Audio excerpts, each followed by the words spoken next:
여러분 안녕하세요. 5월 11일 월요일 첫 번째 수업을 시작을 하겠습니다. 오늘 수업은 그 중요하다는 중심극한 정리에 이제 그 마무리를 오늘 지으려고 해요. 그런데 이제 오늘은 50분 할 수업이 아니거든요. 이게 이제 7장 거의 마무리 짓는 거라서 그래서 지금 이제 오전 8시 34분이니까 시간을 보고 요만큼 하고 또 두 번째 수업을 조금 더 하는 걸로 그렇게 하도록 하겠습니다. 자, 이제 그러니까 내 말은 첫 번째 수업을 50분 안 할 거다 이거지. 그러니까 두 번째 수업은 이제 그 50분에서 모질란 것만큼 해서 1시간 넘게 수업을 할 거다. 이런 얘기예요. 자, 이제 시작을 하죠. 우리 지난 시간에 이 온라인 수업 장점이 있어요. 지난 시간에 뭐 했는지 정확하게 기억하는 굉장히 좋은 장점이 있죠. 자, 우리 지난 시간에 뭐 했냐면 그 중요하다는 중심극한 정리를 했어요. 중심극한 정리는 이제 크게 사실 이제 중심극한 정리가 그걸 다 다루는 건 아닌데 어쨌든 세 가지의 범중심극한 정리에는 세 가지의 중요한 내용이 있어요. 이게 뭐냐면은 1. 데이터가 어디서부터 왔냐면 모집단이 어디서부터 왔냐면 노멀 디스트리뷰션으로부터 오고, 그러니까 평균하고 분산이 있겠지, 그지? 그러면은 이 뜻은 모집단에 있는 데이터들의 분포가 이 모집단에 있는 확률 변수를 x라 하면 이 확률 변수 x가 노멀 디스트리뷰션을 이룬다, 이런 뜻이잖아요. 그런데 우리 중심극한 정리에서 말하는 거는 원래 이제 초기 처음 시작은 모집단의 확률 변수가 노멀 디스트리뷰션을 따른다는 거지만, 이렇다면 그 다음에는 표본 집단의 확률 분포가 그렇다는 게 아니고요. 표본이 있으면 그 표본에게 우리가 뭘 계산을 했어. 걔가 통계량이 될 거잖아요. 그래서 표본한테 뭘 계산한 통계량의 분포가, 근데 그 통계량 중에서 어떤 통계량이냐면은 표본 평균의 분포가, 그러면 표본 평균은 표본 한 번 뽑으면 분포가 한 번밖에 없는데 걔가 분포식이나 있으려면 굉장히 여러 번 뽑은 거겠죠. 그래서 표본 평균의 분포가 어떻게 생겼냐면은 모집단이 노멀 디스트리뷰션을 따르면 표본 평균의 분포도 노멀 디스트리뷰션을 따르고, 이제 조건이 없는 거죠. 그냥 노멀 디스트리뷰션을 따르고 평균은 여전히 뮤이고 분산은 원래 그 모집단보다 더 뾰족해진다, 이런 거죠. 근데 이제 이게 그게 없는 것 같지만은, 단서가 없는 것 같지만 사실은 중심극한 정리를 이루는 모든 큰 단서는, 관통하는 제일 큰 전제 조건은 단순 임의 추출했다. 그러니까 무슨 의도를 가지고 그래 나는 저기서 많이 뽑겠어 이런 게 아니라 단순 이미 추출했다고 생각을 했을 때 이렇게 된다는 거예요. 그래서 이게 첫 번째 내용이고요. 두 번째는 x가 평균은 뮤, 그 다음에 분산은 시그마의 제곱 이렇게 생겼는데, 분포는 노멀 디스트리뷰션은 아니지만 대칭적 분포라는 거죠. 그래서 이렇게 대칭 분포일 때는 표본 평균의 분포는, 이것도 여전히 얘는 지금 원래 그 모집단에 있는 확률 변수들의 분포를 이야기하는 거고, 그것이 대칭이라는 뜻이고, 그 다음에 그 중심극한 정리가 말하는 말하는 거는 표본의 분포가 아니고요. 표집 분포로서 어떤 표본의 어떤 통계량의 분포냐면은, 표본의 통계량의 분포가 표집 분포잖아. 그런데 어떤 통계량의 분포냐면은 표본 평균의 분포가 그렇다는 거죠. 그래서 이런 표본 평균의 분포도 여전히 노멀 디스트리뷰션을 따를 거고, 평균은 뮤이고 분산은 n분의 시그마여서 좀 뾰족하게 분포한다는 거죠. 근데 이럴 때는 좀 n이 많아야 된다는 건데, 경험상 n이 얼마나 많아야 되냐, 한 15개 이상은 많아야 된다. 이게 이제 두 번째 버전이고요. 세 번째 버전이 그 중심극한 정리의 이제 완전 내용인데, x가 평균은 뮤, 분산은 시그마의 제곱을 따르는 그냥 분포예요. 어떤 분포란 얘기도 없어. 처음에는 노멀 디스트리뷰션 완전 좋죠. 그 다음에는 대칭 분포 조금 미흡하지만 그래도 괜찮아요. 근데 세 번째는 무슨 분포라는 얘기는 없어. 그냥 극단적으로 치우친 분포여도 상관없어요. 극단적으로 치우친 분포여도 상관이 없을 때, 모집단의 확률 변수는 이렇게 생겼는데 걔의 표집 분포 중에서 그래서 표본 평균의 분포는 여전히 노멀 디스트리뷰션을 이루고 평균은 뮤 분산은 n분의 시그마의 제곱으로 어떻게 되냐면 근사적으로 따라 들어가요. 근데 이게 쭉 그냥 이렇게 따라 들어간다는 거죠. 근사적으로. 근데 언제만 그러냐면은 좀 많이 뽑았을 때 그렇고요. 많이 뽑았을 때 그렇고, 누구를 많이 뽑았냐면 표본 한 이제 모집단이 이렇게 있으면은 그 모집단의 표본을 여러 세트 뽑아가지고 표본 평균을 계산을 해서 개의 분포에 대해서 이야기를 하는데, 지금 이 n의 이야기는 한 표본에서 많이 뽑는다는 거예요. 그래서 한 표본씩을 얼마나 많이 뽑아야 되냐면 30케이스 이상 정도는 뽑아야 우리가 이런 이야기를 할 수 있다. 이게 이제 중심극한 정리, 우리가 배운 중심극한 정리의 내용이죠. 어려운 내용은 아니에요. 증명을 하자면 증명은 길고 복잡하게 증명을 할 수가 있으나 우리는 수리통계 시간이 아니기 때문에 그렇게 증명하지 않고 그냥 상황을 관찰만 합니다. 그래서 이제 내용을 보면은요, 앞에 슬라이드가 다 똑같은, 우리가 이제 안 읽은 슬라이드들이 있는데 다 똑같은 얘기예요. 다 똑같은 얘기인데 리뷰 삼아서 한번 보도록 할게요. 지금 이거는 이제 똑같은 얘기, 중심극한 정리에 의하면 어떤 그 모집단이 있었을 때 평균과 분산, 평균 뮤와 분산 시그마를 갖는단 말이에요. 근데 여기서 우리가 표본을 크기가 n개인 n개짜리 표본을 하나 뽑았어. 그런데 하나만 뽑는 게 아니라 여러 번 뽑으면 그때는 비로소 무슨 일이 생기냐면 표본 평균이 분포식이나 있을 거잖아요. 그래서 그 표본 평균은 어떤 분포를 갖느냐면은 노멀 디스트리뷰션 모양을 갖고요. 그 다음에 평균은 뮤이고 분산은 좀 뾰족해서 시그마의 제곱을 따르는 것이 아니라 n분의 스몰 n분의, 그러니까 표본 한 개에 몇 개나 뽑았는지 그 스몰 n분의 시그마를 따른다는 것이 중심극한 정리인데, 아무렇게나 그렇게 되는 것은 아니고, 일단 모집단이 노멀 디스트리뷰션이었으면 모집단이 노멀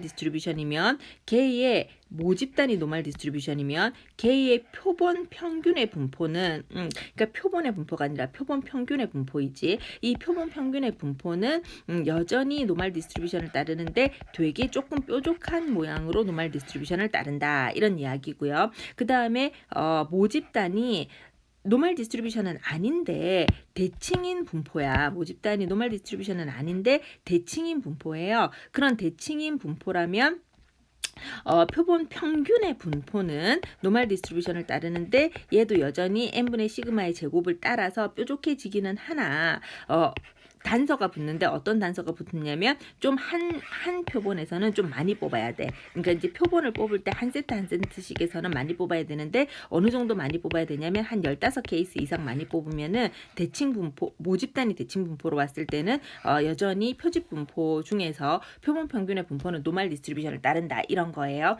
그러면은 지금 한 얘기는 어떤 이야기냐면, 헷갈리면 안 돼요. 이게 굉장히 쉬운 내용이야. 헷갈리면 안 돼요. 모집단이 이렇게 있었을 때 한 모집단 표본을 뽑을 때 표본을 되게 많이 뽑으면 많이 뽑을수록 모평균하고 표본 평균이 거의 같아진다는 게 대수의 법칙이었잖아요. 그런데 이제 중심극한 정리는 모집단이 이렇게 있으면 한 표본 모집단 자체의 확률 변수의 디스트리뷰션도 있겠지. 그래서 어떤 애는 노멀 디스트리뷰션이었을 거고 어떤 애는 그냥 유니폼 디스트리뷰션 같이 대칭 분포일 수도 있고요. 그죠? 그냥 대칭 분포일 수도 있고, 혹은 어떤 애는 분포는 잘 모르겠는데 평균은 뮤이고 분산은 시그마의 제곱일 수 있겠죠. 그런데 어쨌든 간에 이럴 때 우리가 표본 한 개 뽑아서 그거에 대해서 관찰하는 게 아니라 표본을 여러 개 뽑아서 거기에서의 표집 분포 중에서 표본 평균의 분포를 관찰을 해보면 걔가 노멀 디스트리뷰션을 이루는데 요 세 가지가 각각 서로 다른 상황에서 노멀 디스트리뷰션을 이루는데, 모집단이 노멀 디스트리뷰션이면은 무조건 그냥 노멀 디스트리뷰션을 이루고, 근데 대전제가 있어요. 단순 확률 이미 추출을 했어야 했어.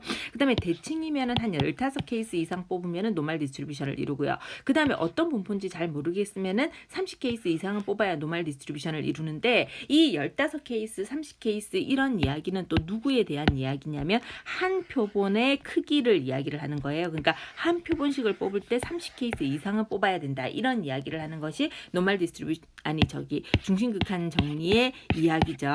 자, 그러면 우리가 대수의 법칙을 한번 봅시다. 이제 대수의 법칙이 이제 조금 지난 월요일 수업이었어 가지고 막 그것이 아닌 것은 아니라고 말할 수 없다. 막 이런 식으로 굉장히 복잡하게 이야기를 했는데 대수의 법칙을 한번 다시 리뷰를 해보면 단순 임의 추출한 표본 평균이 그러니까 단순 임의 추출의 표본 평균이라는 건 모집단이 이렇게 있었을 때 표본을 뽑았는데 표본 자체를 단순 임의 추출을 했어요. 단순 임의 추출을 하면은 거기에서 평균을 구할 수 있을 거잖아. 그래서 단순 임의 추출한 표본 평균이 표본 평균의 분포가 아니고요. 저스트 표본 평균이 모평균으로부터 조금이라도 벗어날 확률은 모평균으로부터 조금이라도 벗어날 확률은 표본 수가 커짐에 따라 점차 0으로 작아진다 이런 얘기였잖아요. 이걸 이제 그때는 말로 했지만 이제 식으로 한번 써볼게요.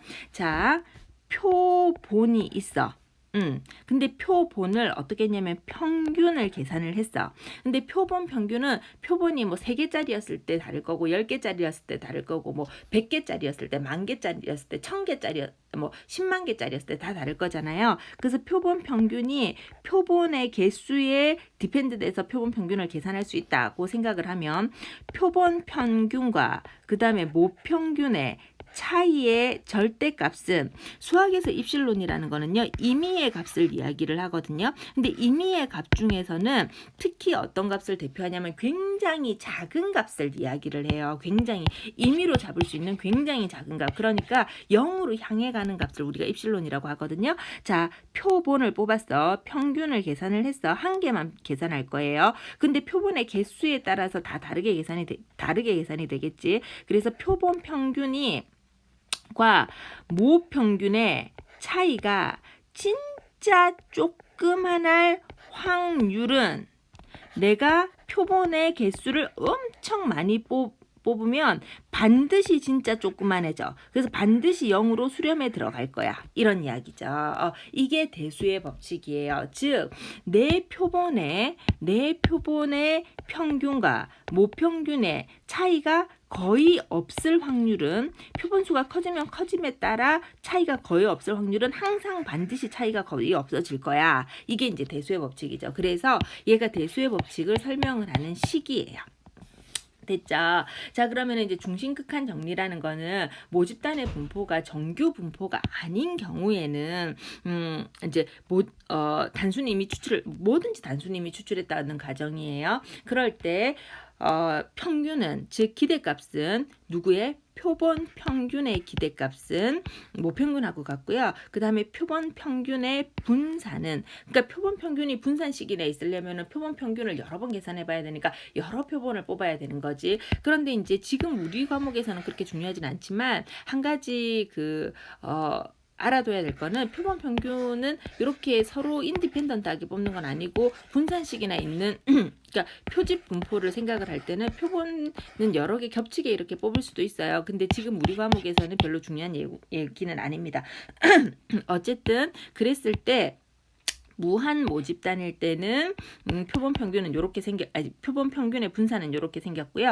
유한 모집단의 표본 평균의 분산은 이렇게 생겼는데 결국 라지 n이 즉 모집단이 무한대로 가면 갈수록 결국 이렇게 수렴에 들어간다는 사실을 우리가 알아요. 즉 표본의 크기가 크면은 이렇게 된다는 사실을 우리가 이렇게 다가간다는 사실을 우리가 알고 있죠. 자, 그래서 이제 그런 것들이 중심극한 정리고요. 중심극한 정리는 몇 가지의 그러니까 조건이 단서가 있어요. 보면은 요거는 중심극한 정리의 내용이고요. 모집단이 정규 분포가 아니라도 표본 크기가 충분히 크면 단순 임의 추출에 의한 표본 평균의 분포는 근사적으로 정규 분포를 따른다는 건 중심극한 정리의 내용이고요. 어떤 단서가 있어야 되냐면 무조건 표본은 단순 임의 추출해야 돼. 그러니까 내가 저기서 좀 많이 뽑아볼까? 혹은 네, 저기서 조금 적게 뽑아볼까? 이거 안 된다는 거예요. 그 다음에 봐서 아시겠지만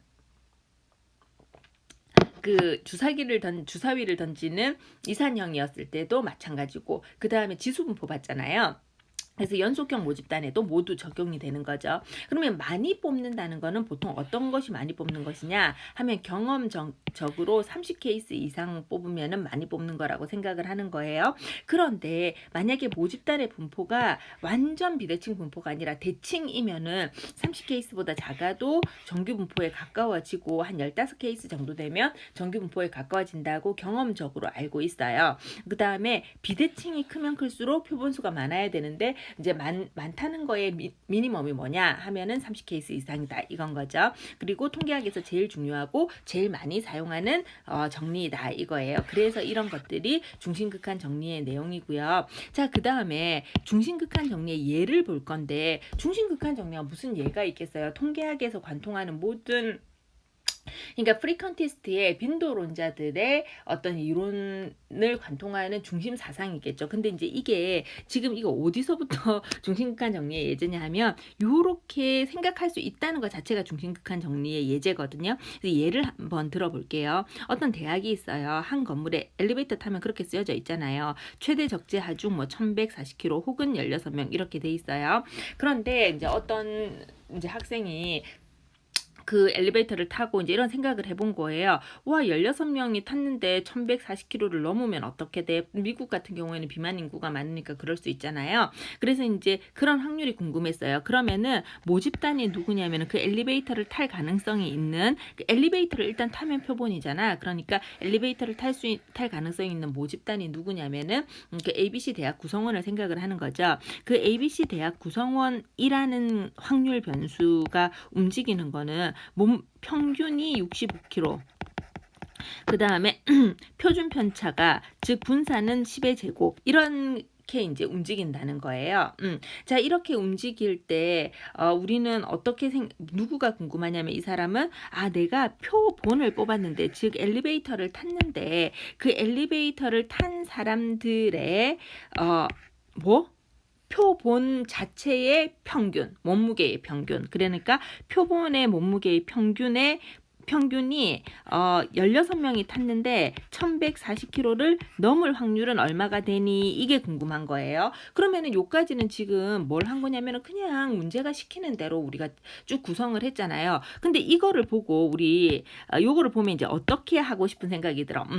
내가 노멀 디스트리뷰션을 한번 그려볼게. 노멀 디스트리뷰션을 그렸을 때 16분에 1140이면 71.25km 정도 되나 보거든요. 그러면은 71.25km보다 클 확률을 계산하는 것이구만. 여러분들이 이렇게 생각할 거잖아요. 지금 그죠? 그럴 때 요게 노멀 디스트리뷰션을 따를 거라는 감은 어디서부터 왔어요? 그게 바로 중심극한 정리로부터 온 거예요. 여러분들이 이렇게 노멀 디스트리뷰션을 구성을 했을 때가 벌써 중심극한 정리로부터 온 거죠. 이게 중심극한 정리로부터 우리가 온 거죠. 그러면 이제 여기서부터는 우리가 아는 내용을 막 전개를 해 나가는 거예요. 와, 그런데 노멀 디스트리뷰션에서부터 오기는 왔는데 나 노멀 디스트리뷰션 위해서 생각할 건데 나는 일반 노멀 디스트리뷰션을 계산은 못 하잖아. 그러니까 난 어떻게 해줘야 돼? 나는 Z로 바꿔줘야 되겠네. 이러면서 이제 블라블라 내용을 전개를 하잖아요. 그래서 처음에 이렇게 이거부터 생각을 하는 것이 중심극한 정리에 의한 것이고요. 그 다음에 원래 이제 제일 처음에는 어떤 얘기가 있어야 되냐면 여기서 빠진 문구가 하나 있어요. ABC 대학의 구성원들의 몸무게는 노멀 디스트리뷰션을 따른다. 이런 문구가 있었으면 와, 몇 명이나 탔는지에 대한 관심을 가질 필요가 없겠죠. 근데 예를 들어 대칭이라는 사실은 안다고 생각을 하면은 한 15명 이상은 돼야 된다는 사실을 우리가 알게 될 거예요. 그런데 만약에 그런 말이 없다면